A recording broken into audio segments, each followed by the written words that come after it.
Thank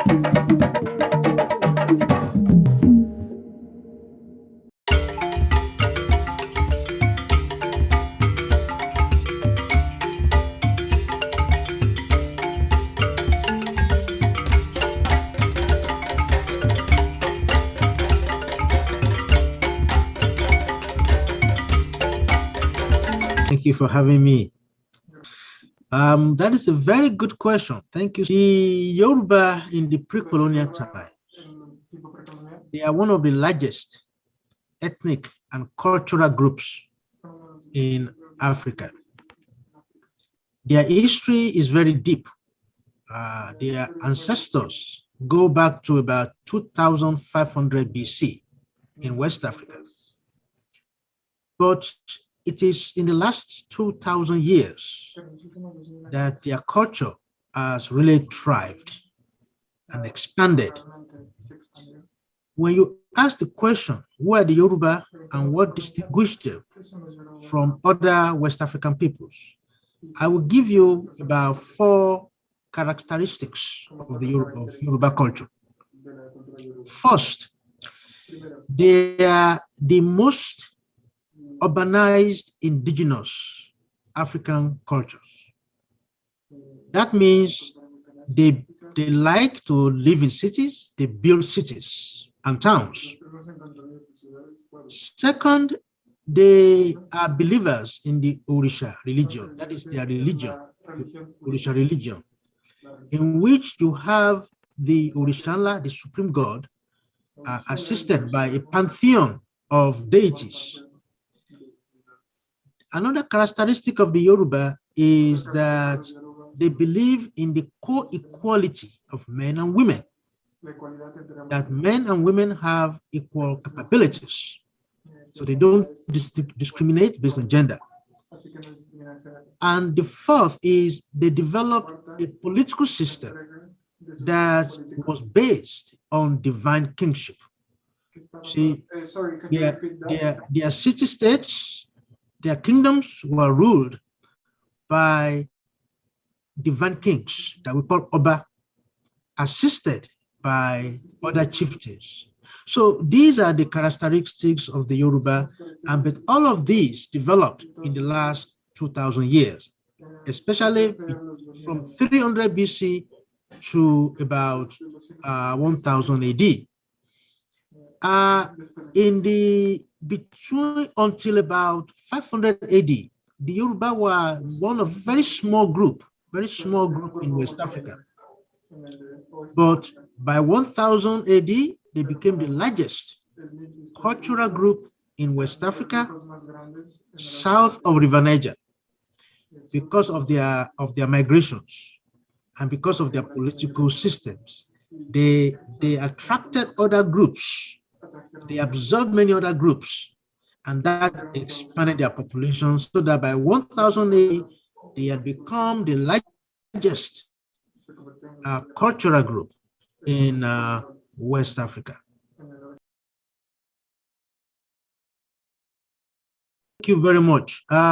In my book, I bring out some of the latest archaeological findings, as well as other historical sources that we have recently discovered through my research and through the research of my collaborators and scholars.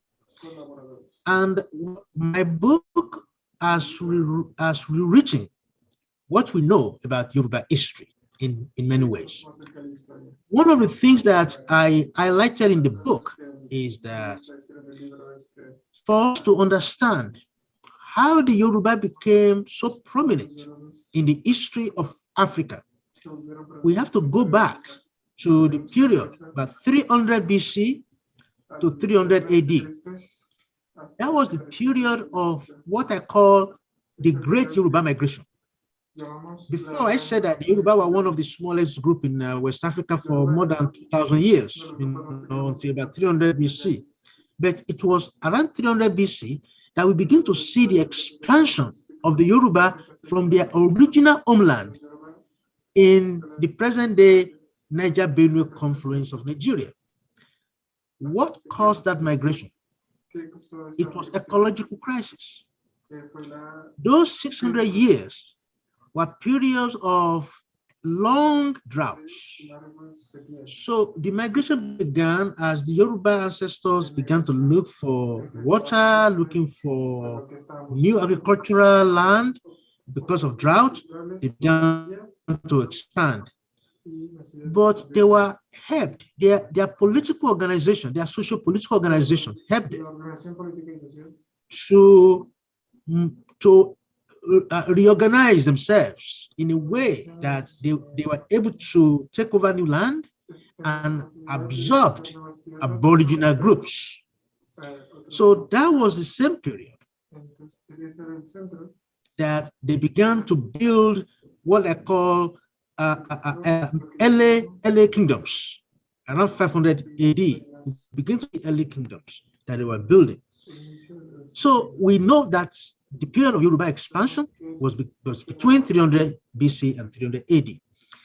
Another archaeological discovery that I mentioned in the book is that by 1000 AD, they began to, especially in Ile-Ife, they began to manufacture glass. Glass is one of those very important symbols of high culture in any civilization, because it's a very complex chemical process to be able to manufacture glass. So now we have the evidence, archaeological evidence, geochemical evidence, showing that the Yoruba were manufacturing glass, and they were using this glass to make the beads, the beads that their kings and their chiefs were wearing. But these beads also have desire in other parts of West Africa. So in Ile-Ife, where this innovation began about 1000 AD, Ile-Ife used its technology of glass manufacture to finance long-distance trade. So they were trading this glass as far as the old Ghana Empire to Mali Empire in the Sahara. And they were using this glass as currency to bring silk imported from China, to bring copper.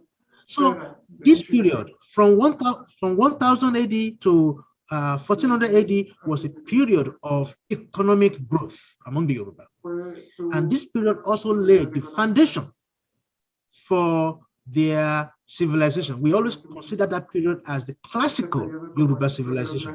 But that's when you begin to see the naturalistic terracottas, the naturalistic brass that are very famous in Ile-Ife. So these are some of the new archaeological discoveries that I mentioned in my book to show with clarity for the first time the period of Yoruba classical civilization, that it was connected to the trans-Saharan trade, it was connected to the Asian Mali Empire, it was connected to the Ghana Empire, and around the same period, you begin to see the proliferation, the increase in number of Yoruba kingdoms all over what is now Yoruba land. You begin to see many kingdoms developed because they benefited from the economic development in Ile-Ife. So if you wanted to become a king, you have to go to Ile-Ife to secure the glass beads that you will use as a symbol of authority, a symbol of royal authority. So this was a very important period in Yoruba history. So, and this period was preceded by about almost 150 years, the arrival of the Portuguese in West Africa. Thank you. Let me start by saying that the Yoruba in the Atlantic, how the Yoruba became part of the Atlantic slave trade, and their arrival in the Americas. Throughout about 400 years of the Atlantic slave trade, we estimate that about 1 million Yoruba arrived in the New World. Out of that number, about 500,000 Yoruba arrived in the Americas between 1800 and 1865. Those half million people arrived mainly in Brazil, in Cuba, and other Caribbean countries. And from there, they migrated to some came to Mexico and other places. So the concentration of the Yoruba arrival in the New World was in the 19th century. This partly explains why Yoruba culture is very prominent, but it is not the only story. Ifa is the intellectual base of the Yoruba culture. Without Ifa divination, there's no Yoruba. Ifa is the foundation of Yoruba culture because Yoruba culture is an intellectual culture. It's a culture that is based on accumulation of knowledge. So that is why Yoruba culture is very cosmopolitan. It embraces people. It embraces diverse people. It is the most cosmopolitan culture in Africa. When you look at now, Ifa has a very deep history. It originated among the later Stone Age Yoruba ancestors before 300 BC. It's a very old divination system. It is different from other divination systems in Africa. It is different in the sense that it is the only divination system that you learn that you have to go through many years of training to become an Ifa priest. You cannot be born into it. You have to learn it. Even when your parents are diviners, you have to learn it. So, and it is open to anyone who wants to learn. So it is like going to school today. It's like going to a university system. It is the highest level of intellectual. To be an Ifa priest, you are the intellects. You are the professors of your society. These are the intellectuals. They live the life of the mind. They are always seeking knowledge. Okay, so Ifa is where everything you want to know about the Yoruba is in Ifa. It is literature. It is philosophy. It is every branch of knowledge is in Ifa. That's why the Yoruba make it to be the highest level of intellectual pursuit. Now, in the era of the Atlantic slave trade, there are many Yoruba who are Ifa priests who are caught up in the Atlantic slavery, who arrived in the New World. I will mention two names, two Ifa priests who came to Cuba and who introduced Ifa to Cuba. One of them is Juan El Coyo. That is a Spanish name. His Yoruba name is Ayabiyi or Ayabi. He came between 1820 and 1830. He was a young man. He was one of the people who introduced Ifa to Cuba. Another person is Adesina or Barameji. Remigio Herrera is his Spanish name. He came to Cuba as well in 1830. He was a young man. In fact, Cuban scholars always privilege Herrera as the one who established Ifa as a prominent divination system in Cuba. And from his house, many other people learned about Ifa, and from there spread to other places like Mexico and other places. The training of Ifa in Africa up to today, it could take as long as 10 to 16 years before you are certified as an Ifa priest. It is not a religion alone. It is philosophical. There is religion in Ifa. There is philosophy in Ifa. There's medicine in Ifa. There's history in Ifa. You see, Ifa is not one thing, it's many things. It is the embodiment of what it means to be a Yoruba person, to be a Yoruba cultural person. Ifa has influenced other West African cultures. For example, among the Igbo in Nigeria, it is called Afa among the Igbo. If you go to among the in Benin Republic, they call it Fa. It's the same thing. It's the same Ifa that has spread out in West Africa. So, but there's no other divination system that are similar to Ifa, because other divination systems, they do not have literature. They don't have rich literature like Ifa. They don't divine in the same way. There are many ways to divine. In fact, you can divine with the pod, the opele. You can divine with many things, but the body of knowledge is Ifa is recognizable anywhere you go in West Africa, whether it is among the Igbo, among the Igala, among the Fon. They all call it Ifa. It's the same Ifa. All the 16 Odu, the 16 books of Ifa, you will see it there. No other divination system has that elaborate body of knowledge. And in each Odu also has 16 chapters. So when you look at it, there are 256 chapters in Ifa, spread across 16 books, Odu. See, there's no other African culture that has that kind of elaborate. So it is unique.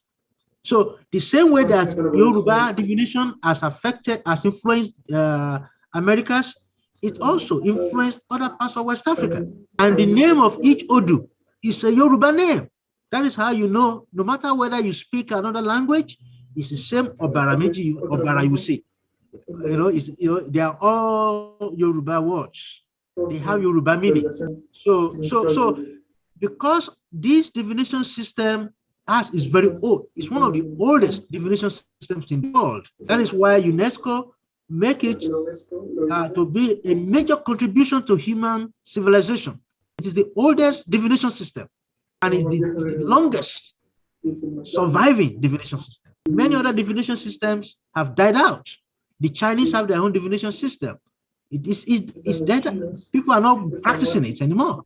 This is the only one that is more than 3,000 years old, and it is still working. It is still solving problems for people up to today. So this is one of the gifts of the Yoruba to human civilization. I mentioned two names before. I mentioned Ayanbiyi, and Ayanbiyi was a Yoruba who was caught up in slavery and brought to Cuba between 1820 and 1830. He was one of the first to introduce Ifa divination to Cuba. Another person is Remigio Herrera, also known as by his Yoruba name as Adeshina Obaramiji. He also he uses personal money. It's personal money, because it was when he bought his freedom in Cuba, he was a stonemason. He was a stonemason. So he built houses and he used his wealth to finance Ifa divination in Cuba. So this was the beginning of the preservation of. So people don't forget that these were not literate men and women. They were not literate. But Ifa is a literacy. It is in they learned it for many years and they were able to transmit it through teaching. They were teaching because they know that for their culture to be preserved, they need to teach. But also, we should not forget that many Spaniards and many Portuguese in Cuba, as in Brazil, even plantation owners, they also benefited from this knowledge. They use the Ifa diviners to they sought them out to find solutions to challenges that they might be facing. So it was not unusual for many. In fact, additional Baramiji in Cuba was a padrino to many Spaniards, godfather to many Spaniards.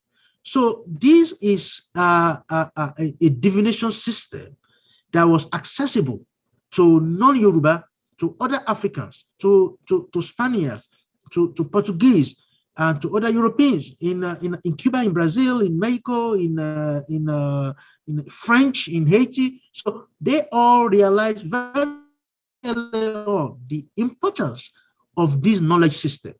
So people sort it out. So what has preserved Ifa divination is it is relevant. It is relevant to the present, it is relevant to the past, it is relevant to the future. That relevance is the basis of why Ifa continues to grow up to today.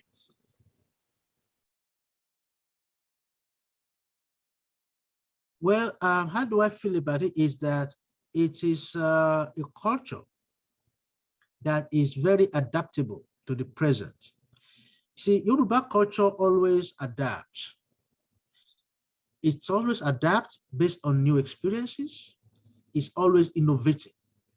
And that's why Yoruba culture is always relevant for any period of time, because people who practice the culture, who practice the religion, who practice divination, they are always what the Yoruba ancestors developed several thousand years ago. They were developed to last forever. As my name, the meaning of my last name, for example, is Ogundiran. It means the god Ogun exists forever, from generation to generation. See, so the Yoruba think about the future. They think about the unborn generation. So anything they are doing today, they are not just doing it for now, they are doing it for tomorrow.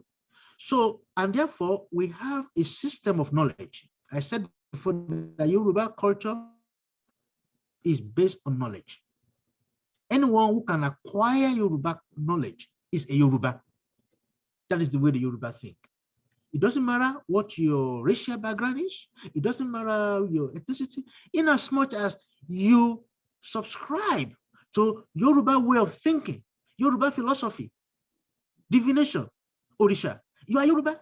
You see, so that is the basis of why Yoruba culture. See, the Yoruba are among the very small number in terms of the percentage of all Africans who arrive in the Americas. They were very small in number. 1 million out of 50 million. Yet, it is the most prominent culture in the Americas. How did they do it?